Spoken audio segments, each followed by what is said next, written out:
Well, I'm really glad you're here tonight. We're going to open up Luke chapter 6, and we're going to get started on a really interesting discussion. We're going to spend a pretty good amount of time in background before we break into Luke chapter 6. So we're not going to get too far in the chapter, and I'm okay with that. But it's a wild concept that we're going to break into, and it'll help us to understand why the Jewish leaders were so frustrated with Jesus. You ever wondered that? Here's this guy that shows up on the scene, that knows the Bible well, that loves people, that heals people, that teaches well, that actually promotes some of the concepts of holiness that were important to the Pharisees. And yet, they hated him and wanted to kill him. You ever wondered why? We're going to find out one of the main reasons for that is, well, we're going to start to open that topic tonight in Luke chapter 6. Before we do, let's pray. Lord, we want to hear your voice speaking to us tonight. We want to learn what you want to teach us about your word and about the time when you walked on this planet with us. We want to open our hearts to you, walk closely with you, and know you well in prayer. So we pray that you would come and lead us tonight. We thank you. Amen. So as you pop open Luke chapter 6, there's this conflict that begins right away about the Sabbath, just right away in Luke chapter 6.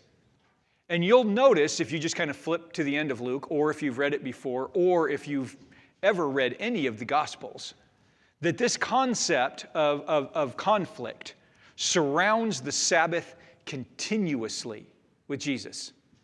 It's a big deal, a major issue.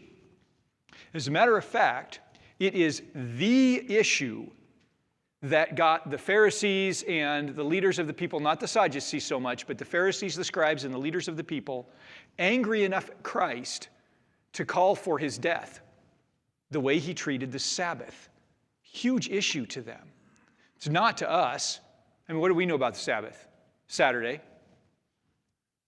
We know that the Hebrew people rested on that day. We know that they did that because of what it says in Exodus 20, right?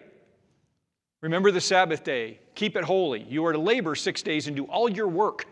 But on the seventh day is a Sabbath to the Lord your God.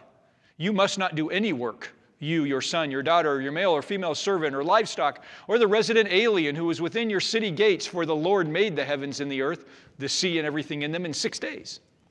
And then on the seventh, he rested. Therefore the Lord blessed the Sabbath day and declared it holy.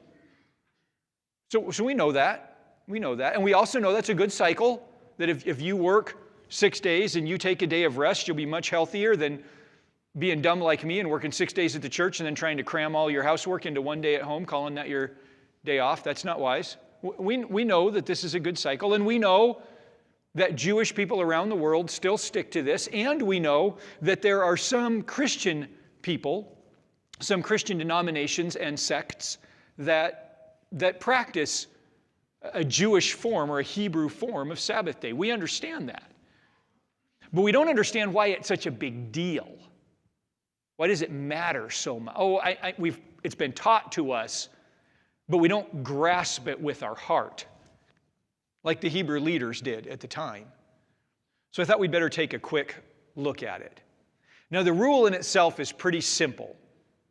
On 6 days, you do all your labor, and on the seventh day, you rest from your work.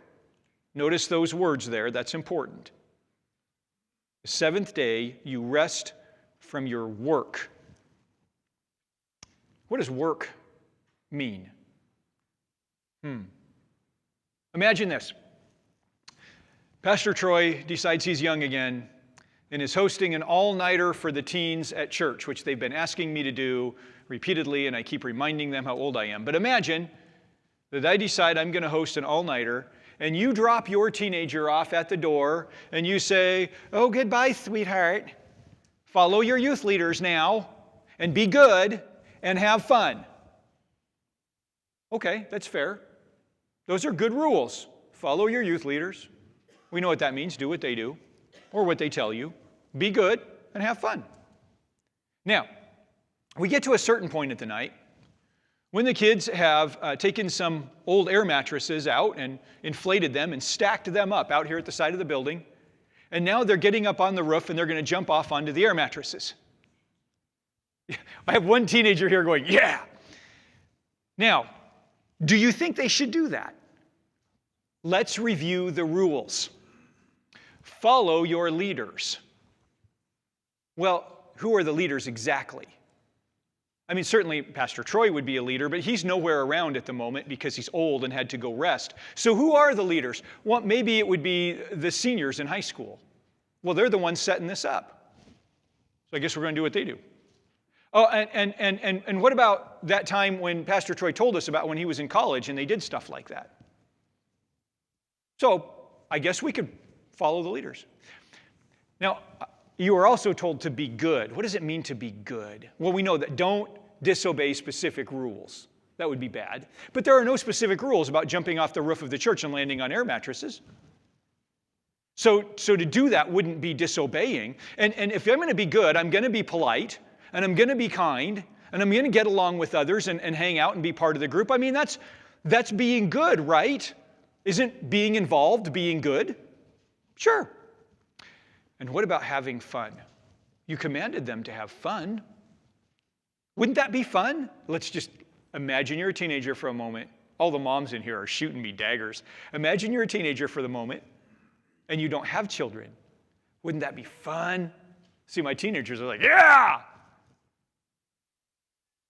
I guess we're going to need better descriptions of the words. We're going to need to clearly define what it means to follow your leaders, be good, and have fun. The same thing comes with the Sabbath. We're going to need to clearly define work. If we are not going to do any work, and remember, as we've been talking about how Hebrews think now for a year and a half, Hebrews are going to think in the negative. Not what you do, but what you don't do. All right? So if we are going, if the definition of rest is to not do work, then we need to define work. Now, the Hebrew term for this word work is the word melakah. I have to have more phlegm in your throat, and I don't, but that's the word, melakah. There are quite a few Hebrew terms that can be translated into the English term work, depending on what we mean, what we want work to mean. Think about the variety of things that work means in our culture.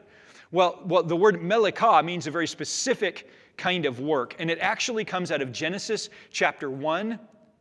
It's mentioned in chapter 2, and it's spoken of in chapter 3 as well. And then it's used again here in Exodus. And it has to do very specifically with a creative type of work. When God rested from his work was creative work. Understand? That makes sense, right? And this term, melakah, comes up again in the Exodus over and over and over and over again, specifically as it applies to the tabernacle.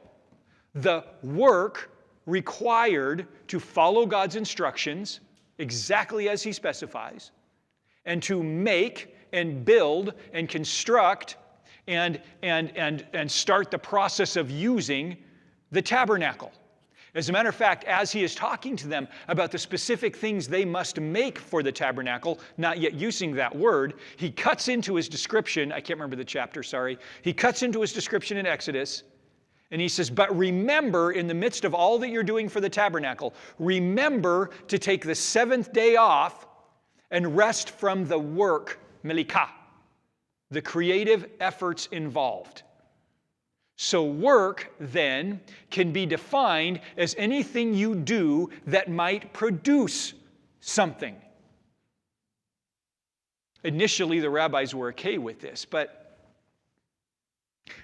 what does it really mean to produce something?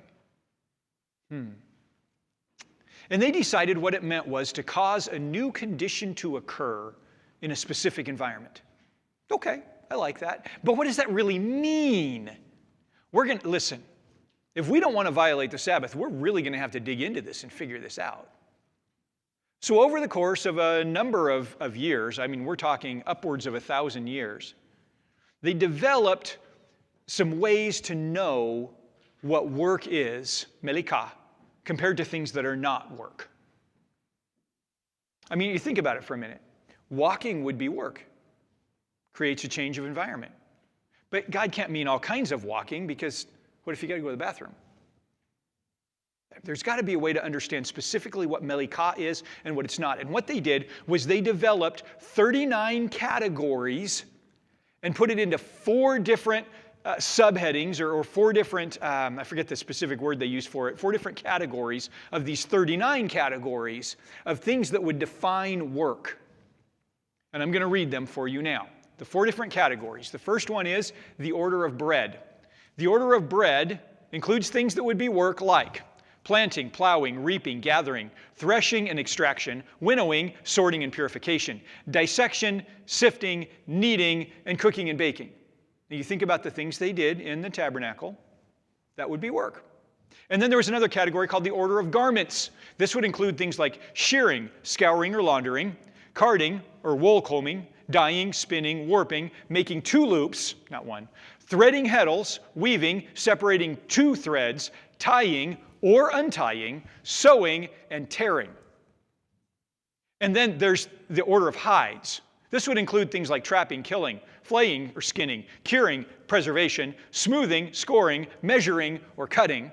And then there's the order of construction, of actually building physical things. This would include writing, erasing, construction, demolition, extinguishing a fire or igniting a fire, final completion, fine-tuning, or perfection, and transferring between domains. Now you're starting to think you really get an idea of what's going on, but you haven't even begun to understand the Sabbath yet.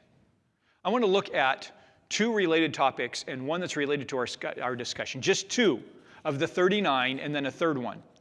And these 2, the first one is threshing or extraction. Threshing or extraction. Threshing, you know what that is when you're separating wheat from chaff. It's part of the winnowing process, which also you're not supposed to do. You're not supposed to winnow either. This is part of the process, threshing. What is threshing?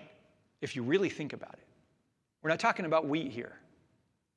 I mean, because there are other things you might do that might be like threshing. So they defined threshing. This is straight out of an English translation of the Mishnahs. Definition of threshing: removal of an undesirable outer from a desirable inner. Okay? I'm going to just read for a minute. This is a large topic of study. It refers to any productive extraction and includes things like juicing fruits and vegetables and wringing desirable fluids out of cloths, as the juice or water inside the fruit is considered desirable for these purposes, while the pulp of the fruit would be considered undesirable. As such, squeezing, which is in Hebrew shtah, is forbidden unless certain rules are applied. Any kind of squeezing. The wringing of undesirable water out of cloths may come under scouring or laundering. So you can't do that. This activity could also be viewed as extraction, while sorting, well, that's more akin to purification. Let's dig into that just a little bit. Sorting and purification. This is a great example to really understand what's going on here. It's long, and I'm going to read it for you. Sorting and purification. The definition of that is removable of undesirable from desirable in any type of mixture. What does that mean? In the Talmudic sense, it usually refers exclusively to the separation of debris from grain, to any separation of intermixed materials which renders edible that which was inedible. Therefore, filtering undrinkable water to make it drinkable falls into this category, as does removing of bones from fish. Make sense? Sorting and purification differs from threshing and extraction, as here there is a mixture of types, and sorting a mixture via the removal of undesirable elements leaves a purified, refined component. In contrast, threshing extraction does not entail sorting or purification, just as extraction from the inner of the unwanted housing or outer component, such as squeezing a grape for its juice. The juice and pulp have not undergone sorting. The juice has been extracted from the pulp. Have I lost you yet? It gets better. Keep going. For example, if there is a bowl of mixed peanuts and raisins, and a specific person desires the raisins but dislikes the peanuts, removing, effectively sorting, the peanuts from the bowl, leaving a purified pile of raisins free from unwanted peanuts, would be sorting or purification, as the peanuts are removed, and that would be sinful on the Sabbath. However, removing the desirable raisins from the undesirable peanuts does not purify the mixture, as one is left with undesirable peanuts, hence unrefined, not a refined component as before, and so that is permissible. Note that in this case, there has not been any extraction of material from either the peanuts or the raisins. So it's not threshing and extraction, just the sorting of undesirable from desirable, which is sorting or purification. Are you getting this yet? Whew. Now, after threshing, a mixed collection of waste matter remains on the threshing floor together with grain and kernels. Included in this combination would be small pebbles and smaller debris. These pebbles could not be separated by winnowing because they're too heavy to be carried by the wind. So the pebbles and debris must be sorted and removed by hand, and this process is sorting or purification. Any form of selecting could be sin. Any form of selecting. I don't want to wear these socks. I want to wear those socks. Oops. That's working. That's working. Wow. Now, it goes on for quite a while. I'm not going to read all of it to you, but we really need to know how to sort and purify properly on the Sabbath. So there are some conditions that will help us understand. Sorting or purification is permitted when all three conditions are fulfilled simultaneously. It's absolutely imperative that all three conditions must be present when sorting. And these conditions would include that all three of them are present, that we are separating the good from the bad, not the bad from the good. Separating the bad from the good is work. Separating the good from the bad, now I understand that's selecting, and we just said that was bad, but if all three of these conditions apply, then separating can be okay. And the third of them is that it's for immediate use. I mean, like you're going to do it right now. You're not preparing something for later. A good example would be getting your silverware to eat the Sabbath dinner, the Shabbat. If you're going to eat the Shabbat and you need a fork and you have a fork and a spoon, oh man, selecting the fork over the spoon would be work. Except that we're going to take the good and not the bad. So we're not going to set the spoon aside to grab the fork. We're just going to grab the fork. Don't touch the spoon. And we're going to use it right away. Okay, well then we can get away with that. You with me? This is so easy. Isn't this restful? So some examples would be if you need to peel fruit to eat at dinner right now. Now, you can't do it ahead of time. But while you're sitting there at the table and you'd like to eat the orange, I understand removing the peel from the orange is selecting, and that's also a form of threshing and could be considered a form of winnowing. But if you're going to do it right now, you're removing the good from the bad, so you're taking the orange out of the peel, you see, and you're doing it for the Sabbath right now to eat it. Well, then that could be considered acceptable. Yeah, this is so easy. What's the problem? There's only 39 categories. We're just introducing one of the, this is the introduction to one of the 39 categories. Now there's another one that I want to talk about real quick, and it's dissection, dissecting, which would be cutting something up. And I want to just get this really quickly because this is could be a problem for us. Dissection can arise in simply cutting into pieces fruits or vegetables for a salad, cutting up your tomato to put it in the salad. That could be dissecting. Very small pieces would involve dissection. Therefore, cutting into slightly larger than usual pieces would be permitted. Small pieces, dissection. Too big, okay. Thus avoiding the cutting into the pieces in their final, most usable state. If you're going to cut them into what they really need to be bite-sized pieces, problem. Wendy and I have really gotten into challah bread, which is just an amazing kind of bread that's a Hebrew type of bread. And it's beautiful because not only is it bread that the outside browns really well, even though the crust stays soft, but you braid it. And the reason you braid it is so that you can eat it without using a utensil. You just take it apart. Now that would, listen, I know what you're thinking. That would be tearing, which we know is against the law. We read that a couple minutes ago when we were talking about the order of garments. But Since we're tearing it to use right now, and since the pieces are big enough that they're not in their final shape that we'll need to eat them, it's allowed. See? Making sense. Now, this is just so easy. What's the problem? Now, dissecting. All laws relating to the use of medicine on the Sabbath are a toldah, which is a subcategory of this order. So not only do we have the heading and the category, we have subcategories.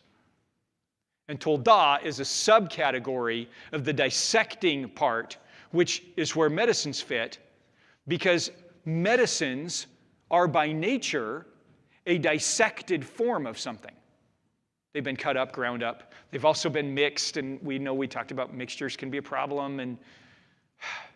But you got to be able to take your medicine, right? Or do you? Do you really need to take that medicine on the Sabbath? Well, let's talk about what's wrong with you. You see, there are 7 levels of your illness that may or may not affect whether it's lawful for you to take your medicine on the Sabbath. I'm not going to read you the Hebrew terms because I'm just not that good on Hebrew, and it's written in Hebrew. So the level 1 is a minor indisposition. So that would be like I have a little bit of a backache. I didn't take no ibuprofen. That's a dissection. Can't take ibuprofen. All right, my nose is a little stuffy. Oh well, no Sudafed for me. It's minor. Level 2 is what they refer to as a semi-illness. I got a pretty good cold, but I'm okay. Level 3 is a little more severe, and it's generally painful. Now, we have to be really careful about the level of pain to know if it's a 3 or a 4, because there's a big problem between 3 and 4. See, 3 and 4 would mean it's debilitating. 3 means I'm in pain. I could be in, honestly, pretty severe pain, but I can still go about my day. I can still do it. So there's no reason to take medicine if you're a 3 or less. You can deal with it. But level 4, now it's debilitating. So I have an illness or a painful condition that's stopping me from going about my day. That's getting a little more important, a little more serious. Level 5 is threat to a limb or an organ. I could cause irreparable damage to this limb or this organ without some sort of medical attention. Level 6 is that it's possibly life-threatening. Now, again, we have to make a division here, because level 7 is it's most certainly life-threatening. Now, level 6, it's possibly life-threatening. There are certain things that I could do to treat myself in a possibly life-threatening state, but I can't really involve anybody else because I can't make them work. But level 7, now it's certainly life-threatening. Now somebody else can get involved. Do you know now what you would need to do for your medicine? I mean, whether or not you skip your heart pills that day, you might have to take that up with your Jewish doctor. Now, understand that these rules are not specific. These are general rules. How you apply them specifically depends on your substate within Jewish tradition. Are you Ashkenazi or Sephardic or Mizrahi, or maybe you're an Ethiopian or Yemeni Jew? Or are you Orthodox or ultra-Orthodox? Or are you ultra-Orthodox Hasidic? Or are you simply conservative? Or are you conservative Reformed, or are you Reformed? Or are you a Reformed Reconstructionist, or a regular Reconstructionist, or a Reconstructionist Zionist, or are you just a Zionist? Or are you just a cultural Jew, or maybe you're a secular Jew? The extent to which you practice the Sabbath regulations actually serves as the defining definition of what kind of Jew you are. To the point that, over the centuries, when Jews have been taken to court for violating Jewish law, they've been asked to describe their Sabbath tradition, their individual household Sabbath tradition, so that the judges would know what category of Jew they were, so that they could determine which laws applied to them and which laws didn't. That's how important this is. Now, why is the Sabbath so important? Just because of what it says in Exodus 20, verse 4? Well, yes and no. You see, the Israelites got in tremendous trouble with God. You can go back and you can read about that tremendous trouble. It starts in Exodus and it carries through Malachi. It's well recorded for us what the Israelites did well and what they did wrong. And all along, God is helping them with what they do well and encouraging them in what they do well and correcting them in the things they do wrong with the goal that they would correct those things which they usually didn't. There are actually quite a number of things, but the number one thing they did is they turned to idolatry. And that doesn't just mean little wooden things they bowed down to, although they did that too. What it means is they turned away from God to satisfy themselves. They didn't depend on Him. They found ways of depending on themselves. They turned to idolatry. It's loaded in there. That's the real problem, is they didn't walk with God. But there was another problem as well. You see, a symptom of not walking with God is that they didn't keep the Sabbath. A really great example of that is toward the end of Nehemiah, I think it's chapter 9. The walls of the city of Jerusalem have been rebuilt. The doors are put in place. And on the Sabbath day, the doors are to be shut. This is just kind of the law of the land. And so Nehemiah shuts the doors, and the people get mad. There's people on the outside that want to come in and trade with the people in Jerusalem, and people on the inside are like, but we normally do business on the Sabbath. And he says, absolutely not. Don't you know, Nehemiah says, that this is what our people got in trouble for? Violating the law. Don't you understand that the reason that our nation was whooped and our city was leveled and our temple was burned and people were carried off into captivity was because we violated the law, starting with the law of the Sabbath? Now, is that really the reason? That's a symptom of the reason. The reason is because they figured, hey, God said, to rest, but listen, we could get ahead if we just ignore God. If we just ignore God, we could make a little extra money on Saturdays. We could just get a little more accomplished on Saturdays. We're not going to trust God that God's going to provide. Do you remember the story about manna? Collect as much as you need for every day, and on the sixth day, collect double and it won't rot. Well, first of all, they tried collecting everything they needed on Monday and it all rotted. Oh, I guess we're going to have to trust God every day now.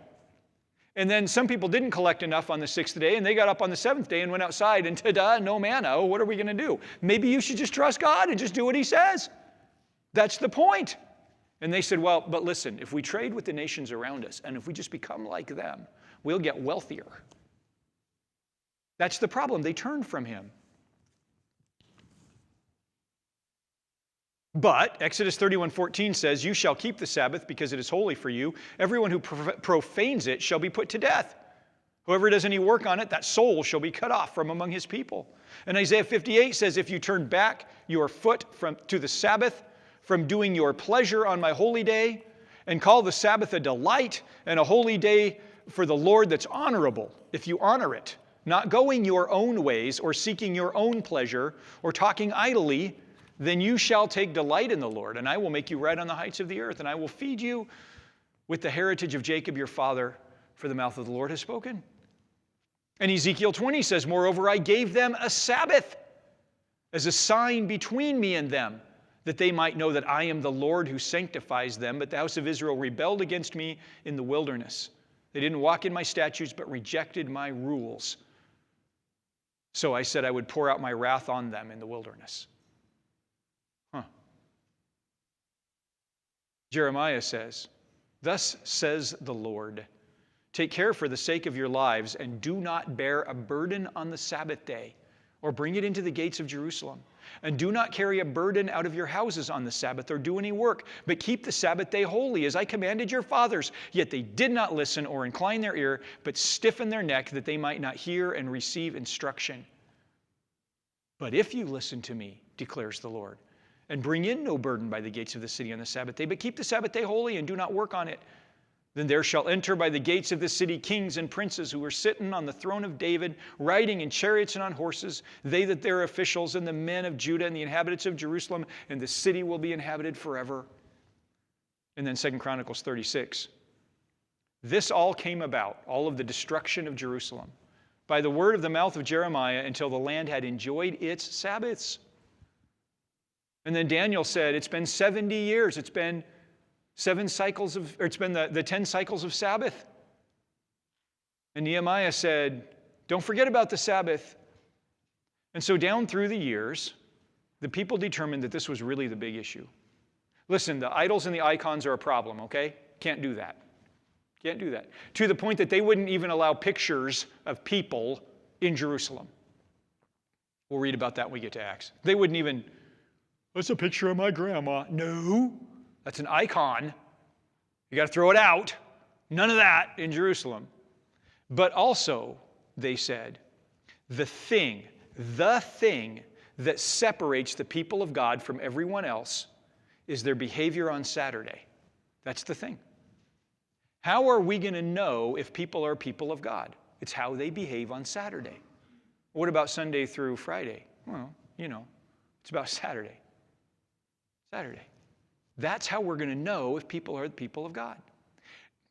And they got to the point about 300 years before Jesus came, where they said the reason we've not seen the Messiah that's been promised all these years, Isaiah chapter 9, Malachi chapter 4, the reason we've not seen the Messiah yet is because people aren't sticking to the Sabbath.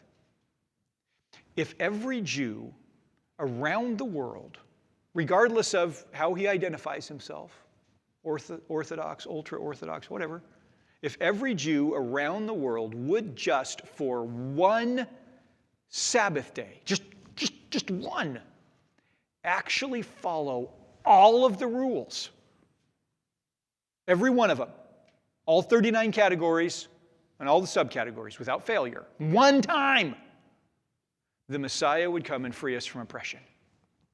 And I don't know about you, but following all those rules sounds like it's really oppression-free to me. Or something. I mean, doesn't that sound restful?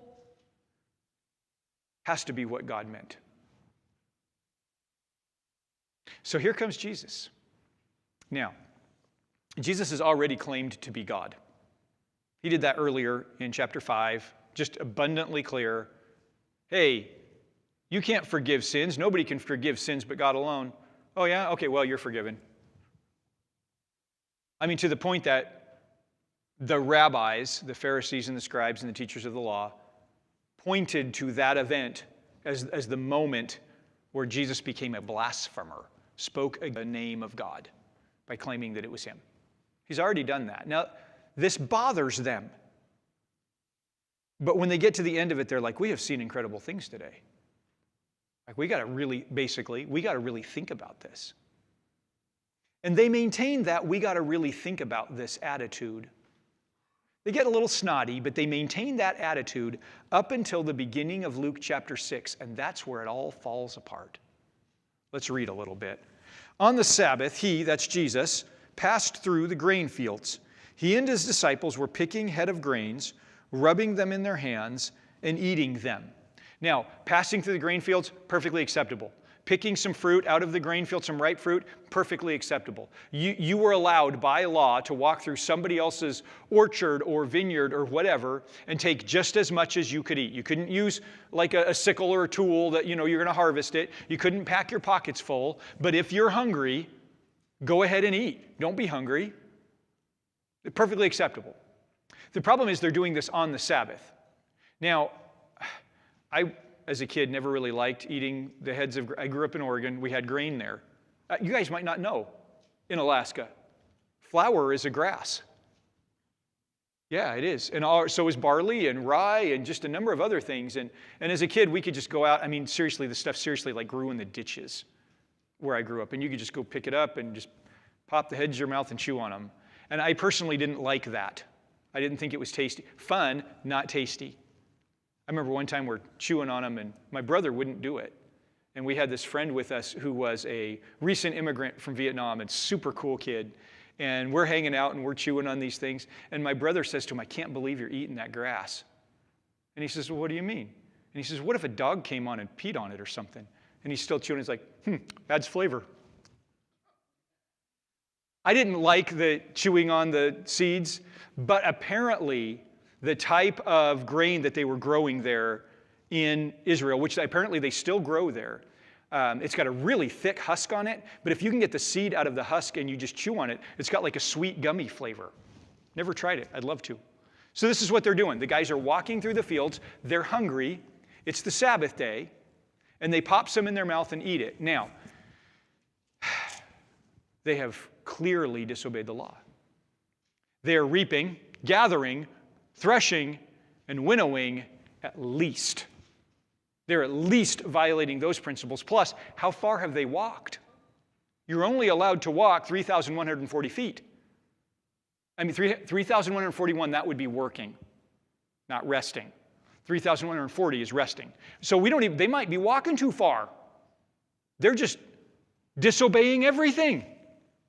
Verse 2, but some of the Pharisees said, hold on a minute. Pharisees? Have you noticed something interesting? These guys pop up everywhere. It doesn't matter what Jesus is doing, all of a sudden these heads of the Pharisees, boing. Have you noticed that? They're everywhere. What are they doing? Initially, they were coming because Jesus was a great rabbi, possibly a prophet, and they wanted to see if he was a great rabbi or prophet. But eventually, they start coming to look for what he's doing wrong. It's really interesting. Let's just keep that in the back of our mind. We'll get back to that. They want to make sure that Jesus is behaving in a manner that is kosher. And so they say to him, why are you doing what is not lawful on the Sabbath? What would you say? How would you respond? I know how I would respond. I'd be like, not lawful, huh? Let's take a look at the law, bright guy. What does the law say? Tell me how what I'm doing is not lawful on the Sabbath, smart guy. I got to admit, I would argue with them. I would. I've been learning not to do that, but I would immediately just start arguing with them. You moron. You don't even know what you're talking about. I find it so interesting that Jesus never argues. Never once does Jesus argue with anybody about anything. He just doesn't. And actually, I kind of like that because I am so tired of Christians arguing among themselves. I hear it all the time about their opinions and what they think and how they do it at their church. And, well, you know, my church, we do it the right way. We do it the way that Jesus said it should be done. I mean, Jesus said potlucks go out in a certain order. Meats first, then fruits, then vegetables. Dessert on another table. That's what Jesus said. What's the matter with the way you do it, just putting everything out there together? I mean, seriously, the stuff that people argue about. You guys are laughing. Seriously, the stuff people argue about. Jesus never argues with anybody.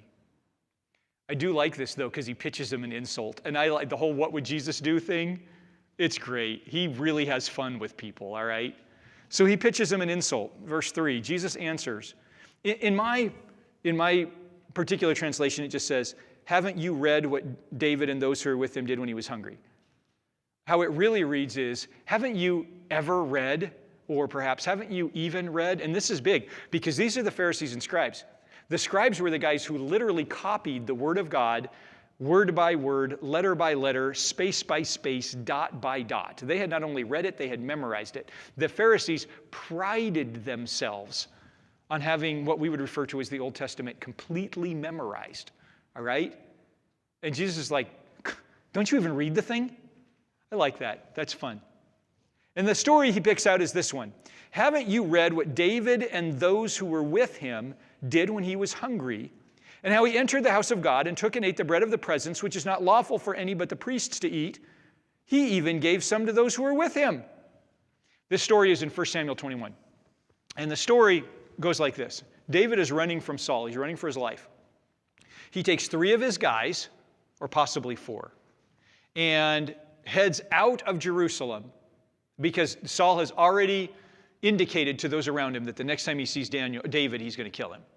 So he's got 3 or 4 of his guys, some soldiers with him, and they are on the run. They run for 3 days, hiding from the forces of Saul. It is now the Sabbath day, and they're not going to violate the Sabbath day by running. It's the day of worship, not the day of hiding. And so they go to where the tabernacle is, a place called Nob, or Nob Hill, and they go up into the tabernacle to worship, because that's what a Jew does. Even when he's running for his life, the guy goes from church. I wasn't feeling well today. I decided I wasn't going to come to church. David's running for his life, and he went to church. Should I keep belaboring that point? Okay, I'll move on.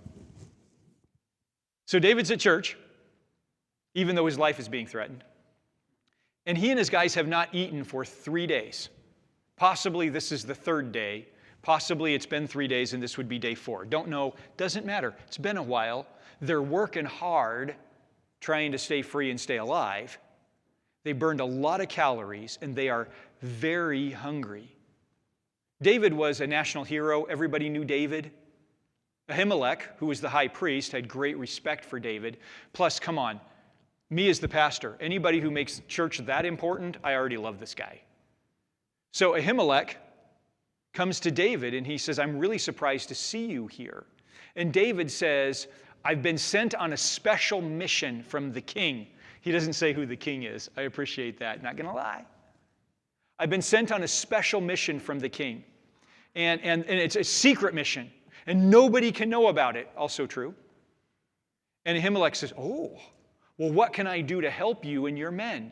And he said, we are starving. It's been 3 days since we've eaten. Do you have any food? Would they have any food on the Sabbath? No, because you can't prepare anything ahead of time. So there's no food. They're going to have to wait another day. I mean, Mama can't even peel an orange for you. You can peel it yourself, except we didn't pick any and you can't go pick them. There's no food. And he says, all I have is the showbread.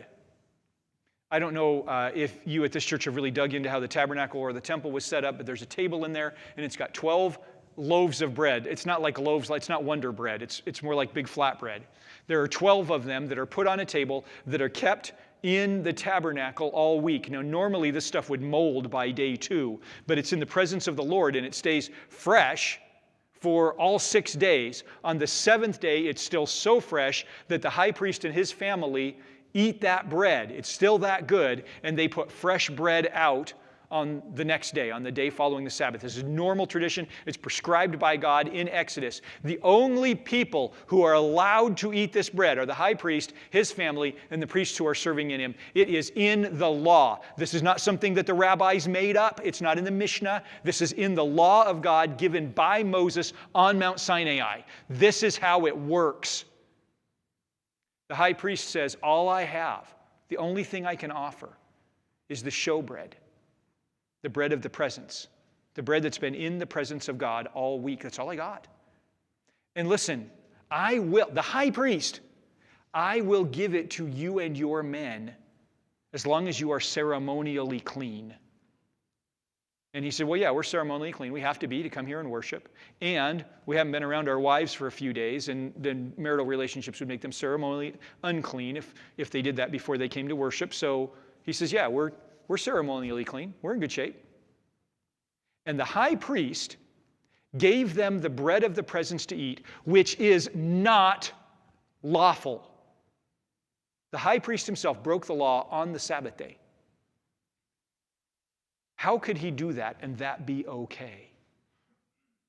Well, because they knew, they didn't really talk about it, but they knew that it was perfectly lawful to preserve human life, to do things that would preserve human. That's why you can take your medicine if you're going to die, you see. Now, listen, if you broke your femur and you're in tremendous pain, but it's not poking through your skin and you're not bleeding, well, then you're going to have to wait till Monday. But if it's poking through your skin and you could bleed to death, well, then they could do stuff to help you. Jesus said, how did he get away with it? And then he answers this question in verse 5. The Son of Man is master of the Sabbath. In other words, I'm in charge of the Sabbath around here. Not your Mishnahs, not your rabbis. He tells them at one point, the Lord made the Sabbath for man. He made this as a gift for him. He didn't make man for the Sabbath. He didn't make man so that he would fulfill all of these rules. He made Sabbath so that people could enjoy it. They do not like this answer. Can you see why they wouldn't like this answer? Can you see how much of their lives revolves around following the 39 categories? Can you see how important their national identity was to them? If someone did not obey the Sabbath, it doesn't matter if they could trace their lineage to Moses himself. If someone did not follow the Sabbath, by their definition, that person was not an Israelite. They were a traitor, a turncoat, like a tax collector. Tax collector, what just happened? Oh my gosh, he's got a tax collector for a disciple, and he was eating with that tax collector. We talked about what that meant last week. This guy's going around saying that he can teach the Word of God, but he doesn't follow the Sabbath? Is he a traitor to the Israelite nation? Verse 6. On another Sabbath, he entered a synagogue and was teaching. That's normal, right? Because Jesus always goes to church. By the way, have you seen yet a Sabbath? Have you seen a Sabbath mentioned here that's not included with a story about Jesus going to church? Moving on. On another Sabbath, he entered a synagogue and was teaching. A man was there whose right hand was shriveled. I wanted to know what that meant, shriveled. I wanted to know what we were talking about here. And so I looked up the word shriveled in Greek, and I cross-referenced it back to English, and you know what it means? Shriveled. I really wanted some more information, but like if you leave a piece of fruit out and it shrivels, that's all I got for you. So I don't know if he was born with this. I don't know if an accident happened. I have no other, I can't add to the story at all. The man had a right hand. It is his right hand, which is very important, because in many of these Eastern societies, you can only use your right hand, like for eating and things like that, because you know what your left hand is for? So you can only use your right hand. I have a guy that I know, a pastor that I followed for years, that talks about going on a trip to India, and they traveled all over India, and they went to a more conservative part of India where there weren't a lot of Westerners that came there. And they said, we want to get you a good American meal while you're here so you guys can eat well. So we're going to take you to this really American place. And so they took him out for pizza. Now, these guys had been in India eating, listen, I love curry and everything that goes with an Indian restaurant, but those Indian restaurants are Indian about like the Mexican restaurants are Mexican, all right? They'd been eating real Indian food. It was ripping their guts up. They didn't know what to do with it for like 2 weeks, and all of a sudden they're at pizza, and the pizza comes and it sits before them, and they dig in with both hands, and the whole place just silence. We forgot. Right hand only. This man's right hand is shriveled. Think about what his life must have been like. He's an outcast. He's an absolute outcast. He is not sitting with the other men in the synagogue, because the good, righteous men, they all sat together, and the good, righteous women all sat together. And those with certain kinds of disabilities stood around the outside edge. Even if there were seats available, they stood around the outside edge, because what if they touched you and you became unclean, you see? And then there were some with some other types of disabilities or who fit certain socioeconomic categories that had to stand outside and listen. Well, he would have been standing around the inside wall. So here he is, a man with his right hand shriveled. The scribes and the Pharisees were there watching him closely. Here they are again, bing! The scribes and Pharisees. Why are they there watching him closely? Are they there to learn? They're there to see if he would heal on the Sabbath. Now, there were Sabbath regulations against certain kinds of miraculous healing. Now, if it was a life-threatening disorder, if you would most certainly, or even most probably, because they're being gracious, die, and you got miraculously healed on the Sabbath, that's okay. But if you were not going to die, then it needs to wait until tomorrow. The really interesting thing about that is there had never been miraculous healings before. There's no record of anybody else ever going around Israel miraculously healing people. And we get one time Elijah. But that was likely not even an Israelite person. But they had rules about it. And they wanted to know if Jesus was going to, because they knew he could heal. They'd never had this happen before. And they wanted to know if he was going to do it. There are many traditional commentators going all the way back to the first century who believed that this man was planted there. He was brought there. Can you imagine how embarrassing that would be? To have the scribes and the Pharisees show up. They're not going to touch you, because what if you make them unclean? They're going to basically cattle prod you down to the synagogue and put you in a conspicuous place where everybody can see you and know that you have a shriveled right hand and are a social outcast just for an experiment. There's this theme that runs through Luke that culminates in a particular story that just might be my favorite story in the entire book of Luke, so I'm not going to tell you what it is till we get there. There's this theme that runs through Luke of two different sets of people traveling with Jesus. There are some who have come to soak him up, to absorb all that they can from him and learn from him and just be with him and be in his presence and be as close as they can to him and touch them if they might. And there are some who travel with Jesus just to judge him, just to see if he's going to work out, just to see. And it's a wide variety of social classes, a wide variety. And it's so interesting. We're going to meet some of those people. Some of those people are people who are heavily judged, like a little short guy named Zacchaeus. And some of those people are people that you think, boy, when you first meet them, you think this is going to be a good person. This is going to be somebody really cool, but you find out, no. Because regardless of what their actions are saying, their heart is there to judge. There is such a lesson in that every Sunday for one of three reasons. Reason number one, the most annoying of all reasons, it's tradition. Mama said, what else am I going to do on Sunday? Come on, whatever. My church in Mount Vernon really struggled during COVID. We went from about 85 people on a Sunday morning down to 6 or 7 during the COVID season. And eventually we made it to about 20, and then the COVID restrictions all started lifting. And a lot of people thought that the now 65 missing people would come back. They didn't. And I got to be completely honest. I would like to say I was brokenhearted and spent hours at the altar about that. But there was a part of me that was like, whew. Let me know if I can do anything for you. I'm going back to church. Because they were just coming because it was Sunday. There was one lady in particular that I called and followed up with everybody. There was one lady in particular that I called and followed up with. And she had discovered that it was much more entertaining to just stay home.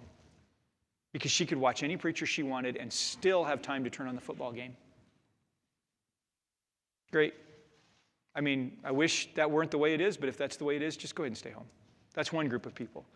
There is another group of people that comes because they desperately want to know Christ. And I am glad to say that the majority of the people at this church fit that category. They desperately want to hear the Word of God and they want to know Christ. And that's wonderful. That's wonderful. I would take my 20 people at Mount Vernon who desperately wanted to know Christ, and within about 2 years, that church grew to 115 because of the 20 people who desperately wanted to know Christ. Take it. Then there's group 3, and they come to see if that pastor's any good.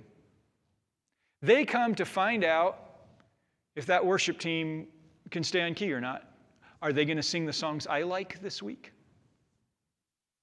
There is one gentleman that comes here off and on. Tom's going to know immediately who I'm talking about. There is one gentleman that comes here off and on, and I really wish he wouldn't, I got to be honest. I just wish he wouldn't even come at all, because he comes to analyze everything that happens and tell us how we should be doing it. And when he comes, if he does not catch me here on his way out, because I avoid him, quite frankly, or catch Tom, he's cornered Tom a few times, then he'll follow up with me. Send me a note, give me a call, drop by the church to tell me how we ought to be doing it. And I'm so tired of that. I don't need that. None of us need that. We need people who are interested in the truth of God.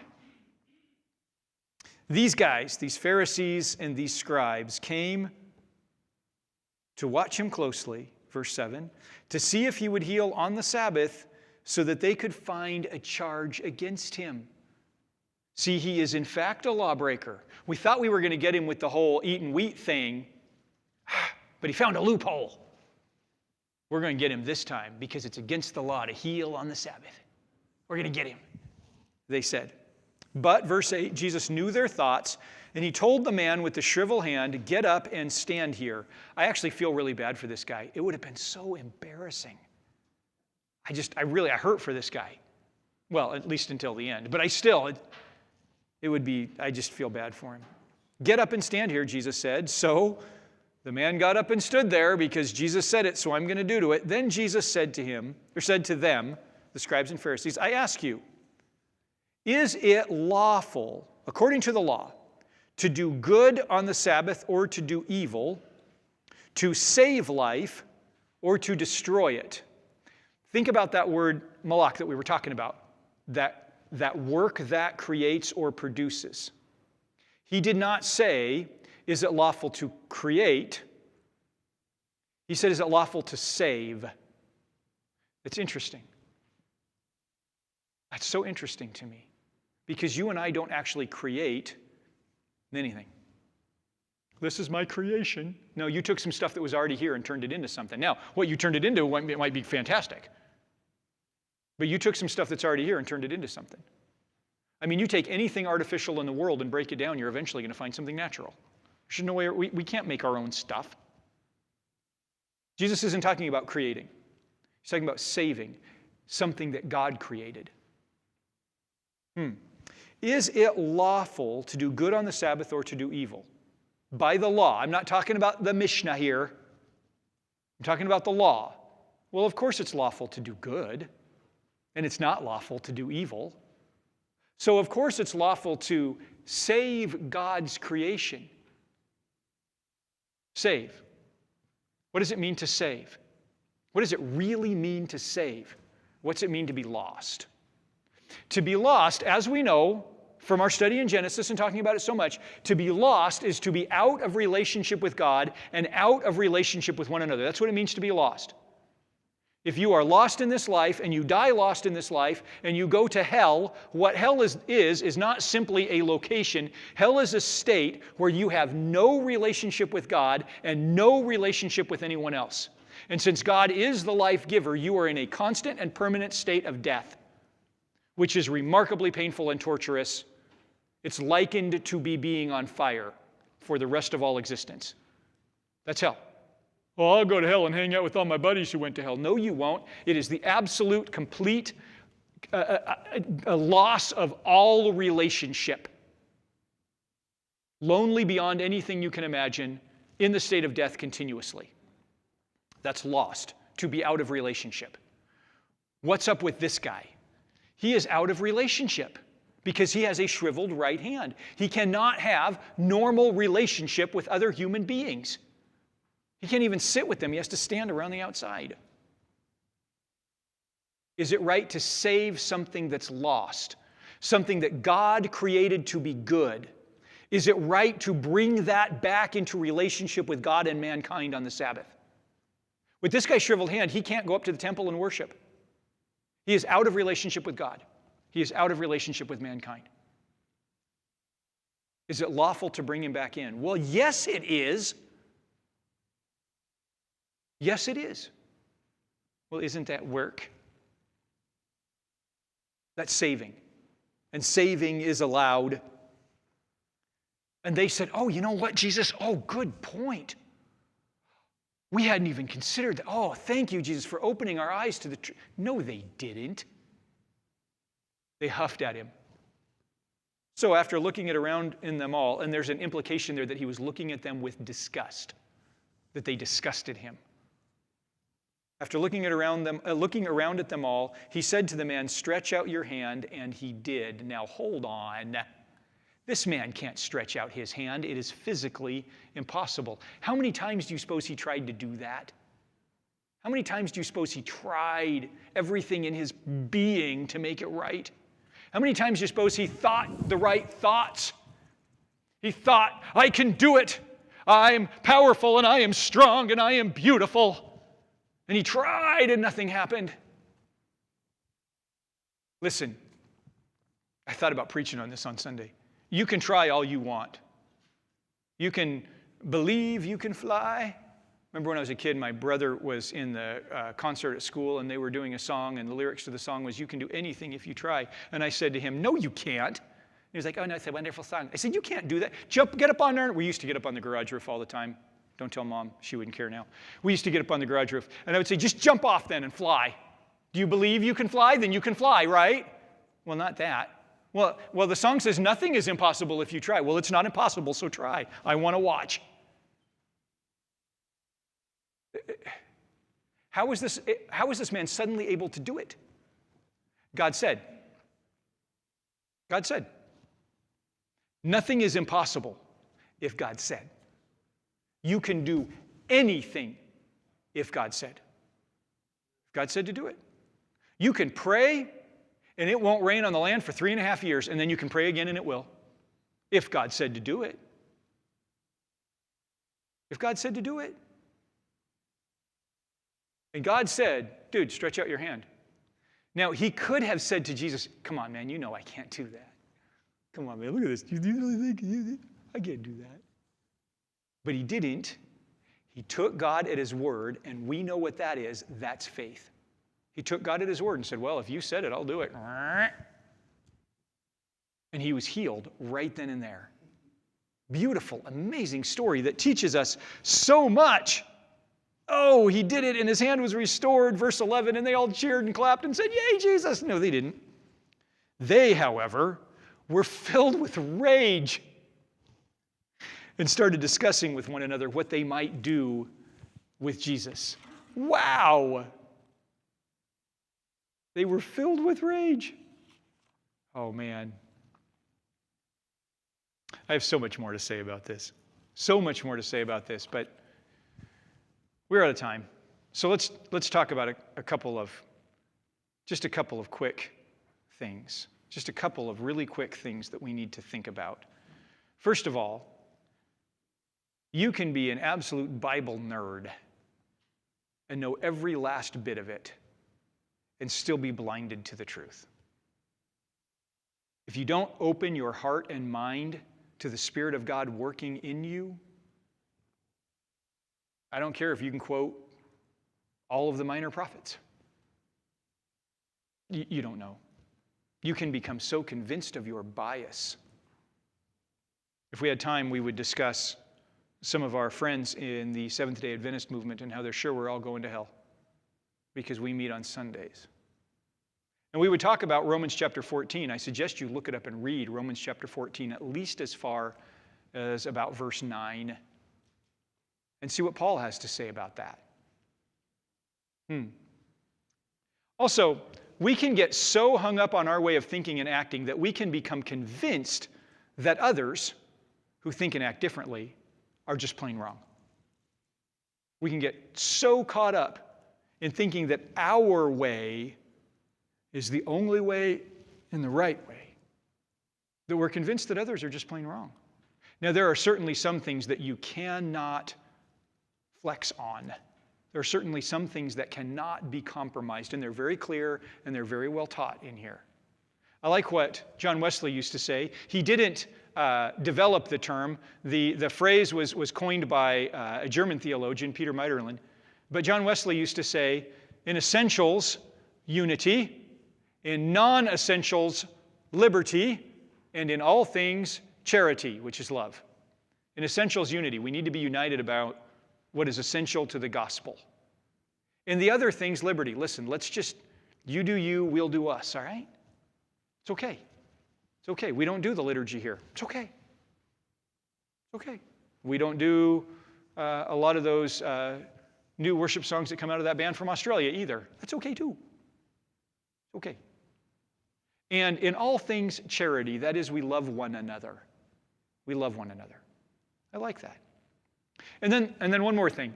It's interesting to me that these people had become so opposed to the miracle worker that they refused to accept the miraculous. They couldn't see how Jesus was transforming lives because they just didn't like Jesus. Some interesting thoughts. We're out of time.